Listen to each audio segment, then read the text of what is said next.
So hi, on the Guys Podcast. I'm Shane. I'm Glory. And we're here with Mark from Goalkeeper. There's some questions to say about the upcoming EP, Pins and Needles. So congrats on that, by the way. How are you Thank personally feeling about it since at the time of recording? It's not formally announced yet. We've been sitting on it for a while. We recorded it in January, and I think we got the final masters in like May or June. So we've been listening to it for a while, so we're just anxiously waiting to get it out there to show everyone. And it's a little bit of a newer direction for the band as far as sound and like lyrical content. So we're anxiously waiting to see how people are going to respond to that, because I think a lot of people know us as kind of being the summertime happy optimistic pop punk band with songs like Sunshine and Sooner and Car Wreck and stuff, but this is a little darker, which is exciting for us because it's newer. Hell yeah. Yeah, fuck yeah. The EP fucking rocks. Absolutely. Thank you. Hell yeah. Now, obviously, you mentioned the sonic shift, and it is noticeable in the EP. Was it conscious to kind of go this route, or did it just so happen in the writing that like these songs were coming out darker? It was conscious for sure. When we started to, I Wish I Met You Soon, we're very proud of that. And it did a lot of awesome things. We got to play really cool shows and festivals for the first time. But there was a lot going on, I feel like, in all of our personal lives with like different challenges, which is like the classic story, right? Different stages of life, present different challenges and obstacles and things like that. So when we were starting to write, anytime we tried to write something that was more in the vein of Goalkeeper, like things will get better, we just got to keep going, or let's talk about love or whatever, the content we usually do, none of it felt good, like at all. At least from my perspective. I'm going to speak solely from my perspective. I'm not going to speak for Ryan and Cody, but collectively as a band, we talked about that and we were like, yeah, this just doesn't feel like. And then we really got into like different bands, especially a lot of the, as it's dubbed, like the hardcore Jason style, like the Koyos and the One Step Closers, and some of the later Menzinger stuff and Wonder Year songs like You're the Vulture. We were just starting to like listen to that and I think relate to that material a lot more than we ever had before. Yeah. Long story short, it was a conscious decision to be like, hey, if we're always going to write about what we authentically feel, and these are the experiences we're authentically feeling, then we should do that. Yeah. Yeah. No sense in forcing it or putting out a product that not everyone is proud of. Yeah. Yeah. And we've tried to do the serious songs in the past when we didn't feel that way, because we're like, oh, like, what would it be like to write like a angry fuck you song? And it was always the worst song on the demos. Yeah. Compared to the other stuff, because we just weren't in that mindset.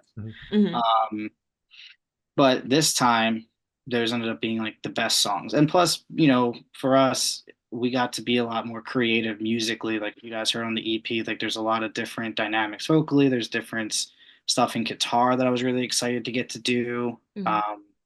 And then also like lean into different styles. Like there's one song, the lead, you can kind of hear it if you like make it louder in your headphones.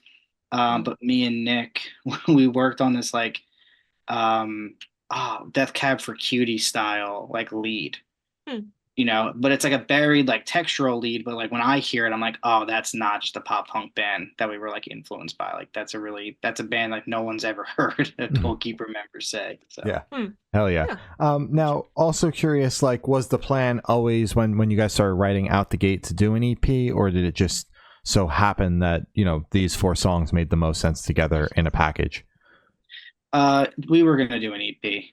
So I Wish I Met You Sooner was the last release off of the label we were on, Lost. And so we were fully independent and we made a lot of shifts. Like we let go of our manager as well, which nothing but respect to him. It's just different in direction and what we wanted to do. And we wanted to bring it back to being like a fully independent band.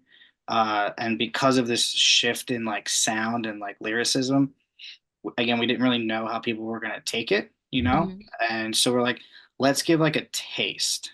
And that was something like some bands we've looked up to in the past have done that. Like they'll put out like an EP or like some cover songs in the style of music that they're going to like try out. Mhm. And if their audience really responded well to it, they went into that. They're like, okay, Yeah. cool, you guys love this. Get ready for this next release. And that's essentially what we were doing. It's like, hey, let's try this as an EP. Financially, it makes sense. Time-wise, it makes sense. And because we're fully independent at this time, it also allows us to release new music a lot quicker. Because one of the biggest things that Yeah. we talk about, the three of us, and we hear from like friends and fans, is every release is like 2 years apart, Yeah. whether it's an EP or a full length. Like Life and I Wish I Met You Sooner came out in 2022, and the only thing we've had was the Always cover that we did.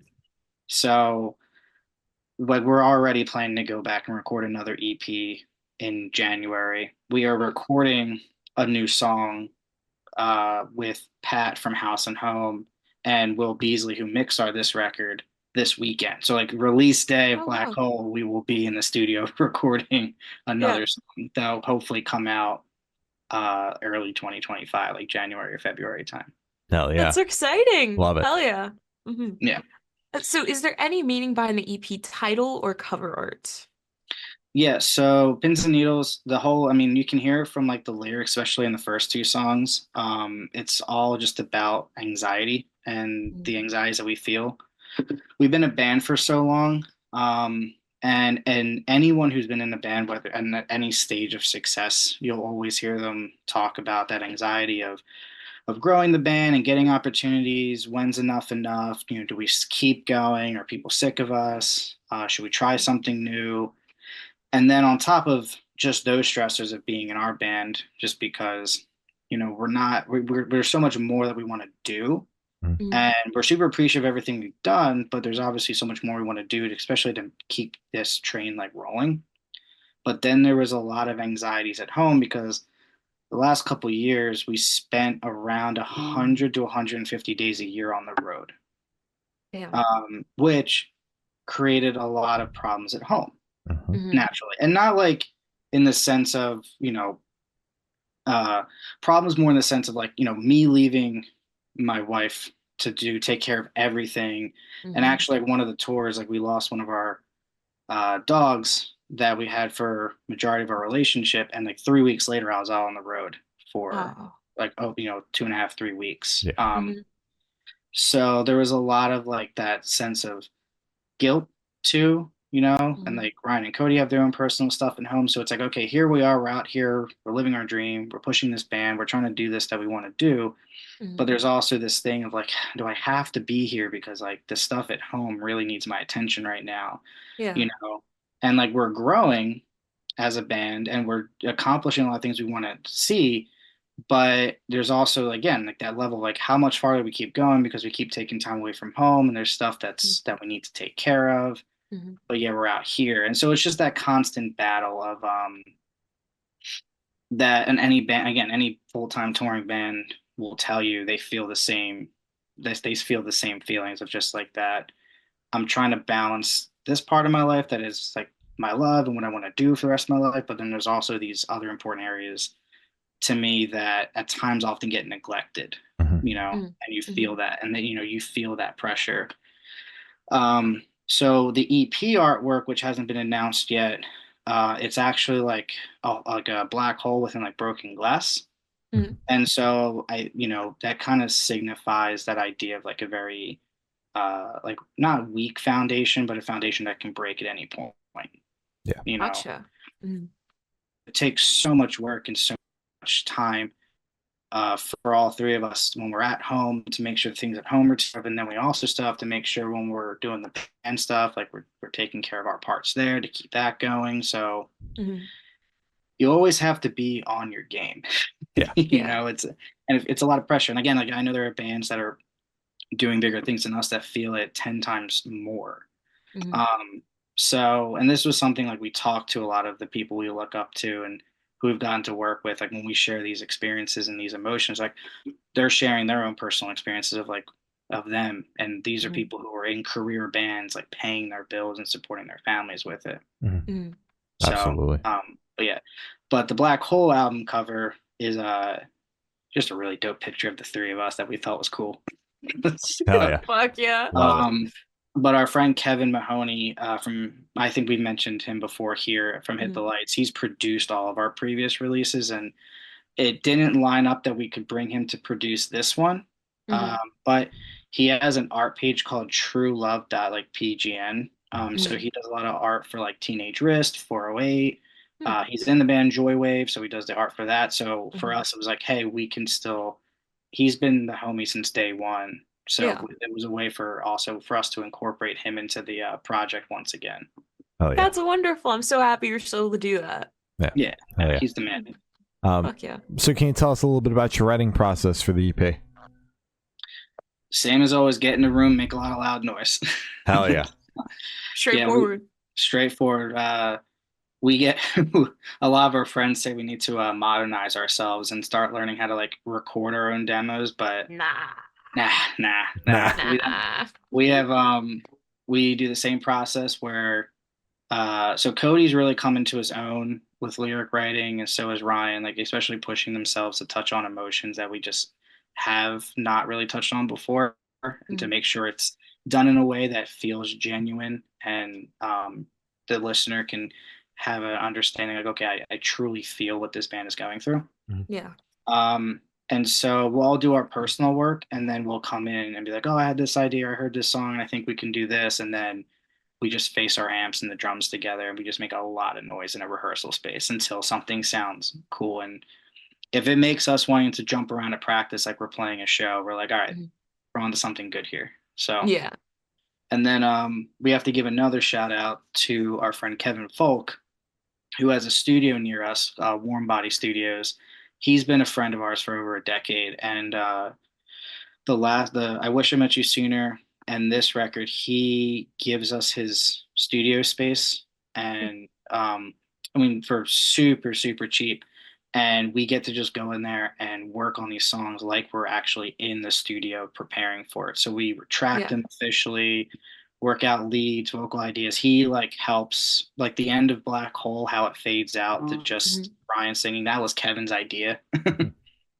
So we do, once we feel like we have the songs in a place where like, okay, we can like play this through, we Mhm. go to him, and then he's a, like I said, he's a very trusted friend where he'll record it for us, so then we can also save time when we officially track it. Mhm. Yeah. And also he lends his really good songwriting ear to give us some ideas, and so um yeah, that's the process.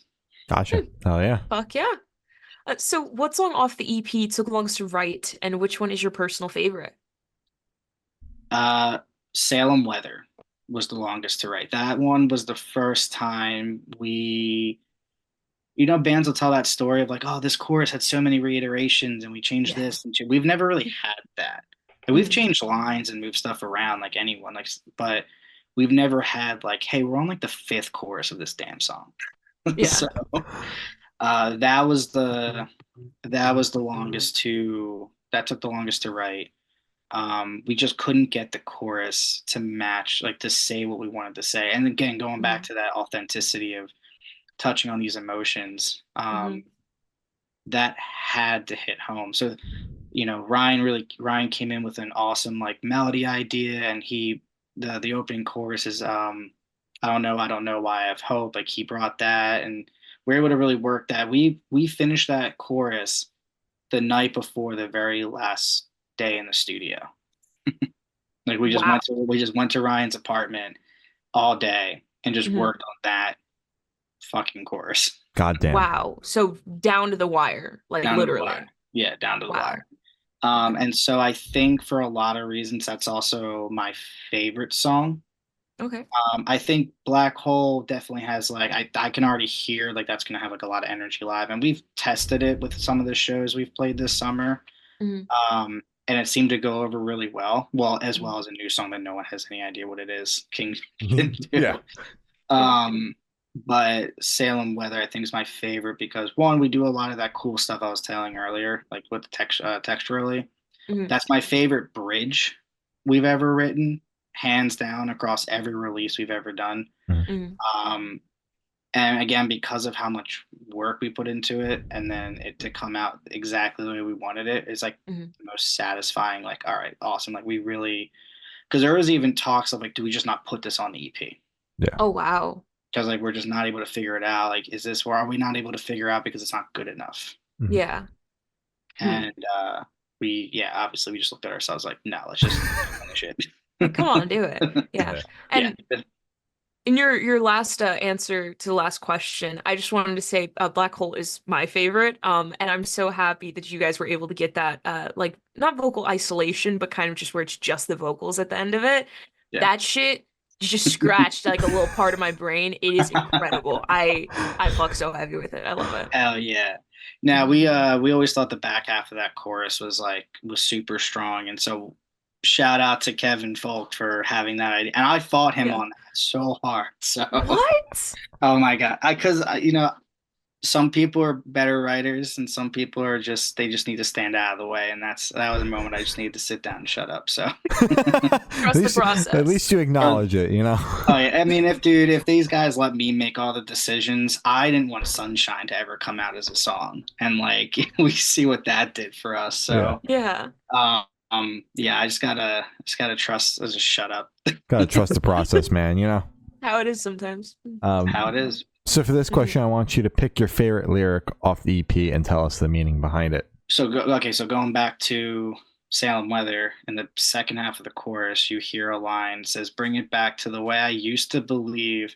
I had loved ones who had faith in me." And so that song very much is about the touring life and like Yeah. leaving and going, going away from home. And we always know that we have people who support us because clearly our lives are able to like at least be maintained, right, with the help of Mhm. everyone. There's been a lot of times where you'll kind of get the passive aggressive, like, "Oh, how's the band?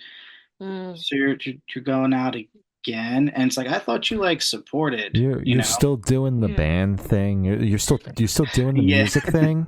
Crazy. Yeah. Yeah, or Mm. sometimes it's like, because like, again, we're still growing, we're still a growing band, and you go out on tour and Tuesday night in St. Louis might still only bring 15 or 20 people. And so you get caught up in your head thinking that there's like, you don't have any support. It's a very like kind of toxic mindset of like, instead of focusing on the people who are there supporting you, you like think about Mhm. all the people who aren't. Yeah. And so that line kind of speaks on that in a way. Hmm. So Hell yeah. Good pick. Yeah. Good pick. So would you be able to tell us where your headspace is at while you're creating this EP? sad. Yeah. Yeah. Sad, anxious. Mhm. But and like again, like I think a little stressed because we've never done this before. So that again, approaching this stuff and trying to be so authentic about it, there was a Mhm. lot of like, are we going too far? Is this too safe? Mhm. Is this metaphor too lost or being too simple? Mhm.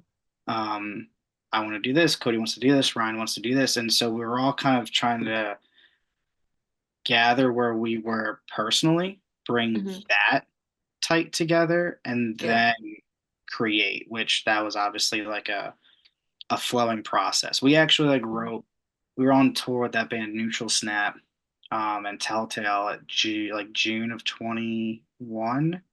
Mhm. No, not 21, 23. And we wrote Black Hole in Providence, Rhode Island, like outside.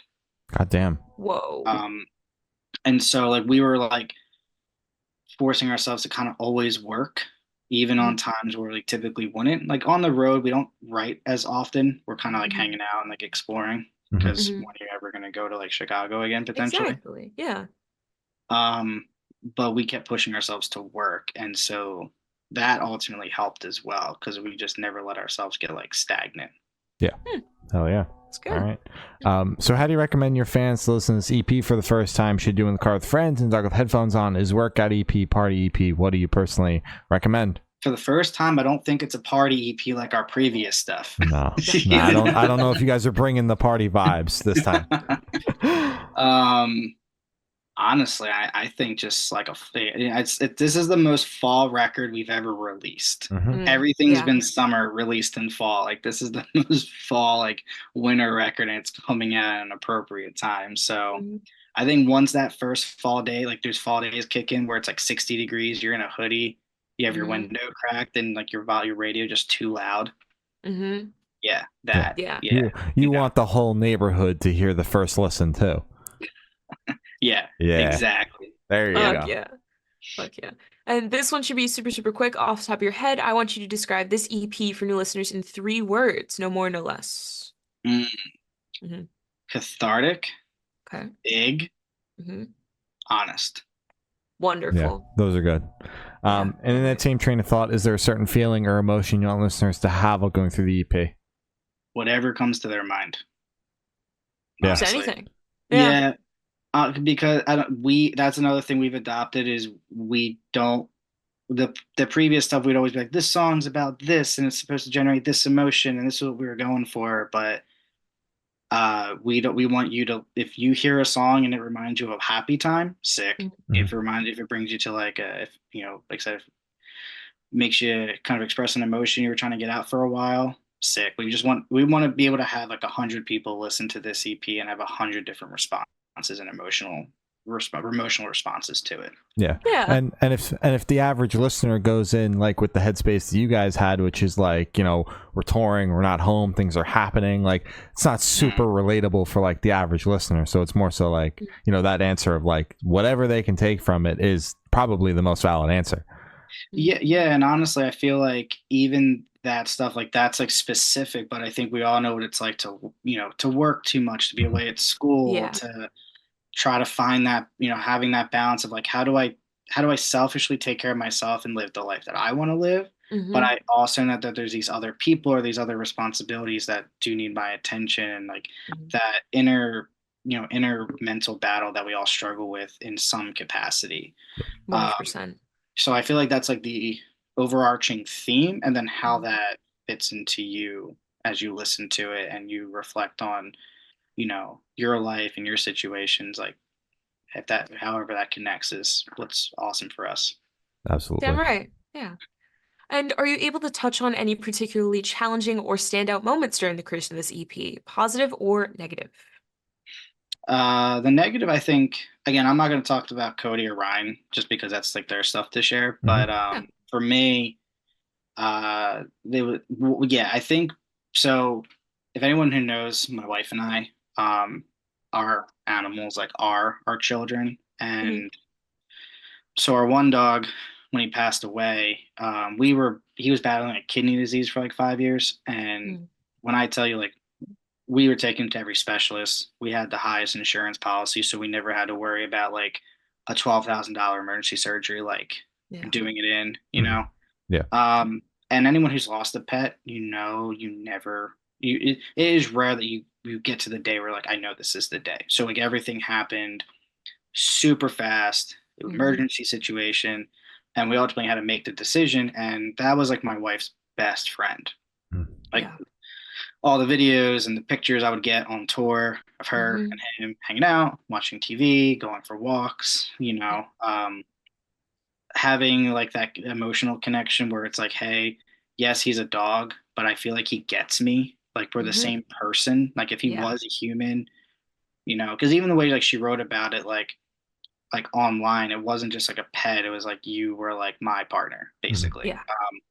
And so the hardest part when writing and starting to write this stuff, or just like getting into like what led to the reflection of what we want to do next for the record, having that situation and then leaving for a tour like 3 weeks later. And the tour was great. I mean, the shows were cool. We got to play a lot of cool bands like Driveways and Go for Gold and Out of Time and stuff like that. But there were so many points on that trip. I was just like, why the fuck am I here? Like, what is the point?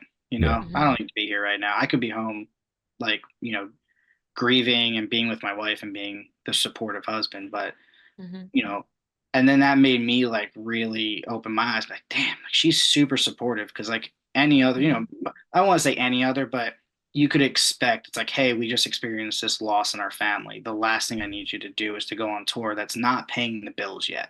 Yeah. We're not the Wonder Years or, anyone else, the Menzingers and Blink-182, where it's like, this is my job. Like I have to go. If we don't play, we get sued. Yeah. But like, this is just a DIY touring band trying to make it. So I think that was that's probably the defining moment of like when we were like, all right, like what the content I want to write about and the music and the energy Mhm. is really stemming from that. Um, but then like a positive moment is being able to get that out and to feel really proud, to feel like we didn't phone it in and we put a lot of thought and effort, and we had a lot of people who were helping us, like Nick Bruzese, who produced this record for us again. Mm. He really worked us in the studio to make sure this shit sounded huge and honest Yeah. and awesome. So, and then to walk away and everyone feeling super proud and stoked on it was like, all right, cool. Like we did it. Hell yeah. Yeah. Well, That's so good. I'm sorry for your loss, but I'm glad that you have the support system around you that's like, you should go do your thing, even though it's not paying the bills. It's still DIY touring. Like, go do your thing. Go take care of yourself. We'll be all right, you know? Mm-hmm. Oh, yeah. Yeah. Hell yeah. That's good. So for this last question, we're placing the band in a horror movie. Who's going to die first and who will survive until the end? So I'm going to include our photographer, Bill Cardella, Okay. since he's basically been in the band since 2022. Like he has not missed anything, and he's like on the spreadsheets of like what he looks like. All right, this is my schedule for the year. Yeah. He's living Okay. because he'll just kick every monster, zombie, whatever's like ass. Mm-hmm. Uh, if Cody survives, you remember the in Pineapple Express, I think it was like the Danny, can't remember his name. He has like the curly hair. You know what I'm talking about? Yeah, are you And talking they about like the guy who like they think is always dead and then yeah, he and just always comes back? I yeah, fucking and love that movie. he crawls out of like the exploding barn, and he's just like, hi. Yes. That's Cody. Cody would get himself into the exploding situation because he's Mhm. just like, and if anyone remember, I'm dating myself, but that YouTube video, like Leroy Jenkins, he just runs in when they're playing like the online. Cody's Yeah. that. He doesn't give a shit. He's just running. Yeah. And so he's the one he will get out of he'll get out of the exploding barn somehow. Hmm. Yeah. Um and then I feel like I'm gonna die first because I'll try to overthink how to survive. Okay. Yeah. Yeah. And everything will just come and attack me. Um, and if Ryan can share a beer with them, I think he has a good chance. But he better hope they like his beer selection. All Fingers right. crossed, man. Fingers crossed. But we're probably all dead except Bill and Cody. Damn. All right. That's the way to go. So as I said, that's all the questions we have today. Is there anything that you would like to plug? Just yeah, check out the EP. Is if this comes out before the EP's released, pre-save it. All that stuff helps. Um, put us into the algorithm for Spotify and get fed. And but we have our tour with Calling All Captains. We're covering the Midwest, Northeast, and Eastern Canada. We're playing Philadelphia October 4th, the night the EP comes out. So it's going to essentially be a celebration of the EP where we'll play it in full. And um, so yeah, pick up a ticket if you're anywhere near and come out and stream it, share it, come say what's up. Hell yeah. Yay. All right. Well, thank you, Snell. This has been Mark from Goalkeeper, and we have been the Good Noise Podcast.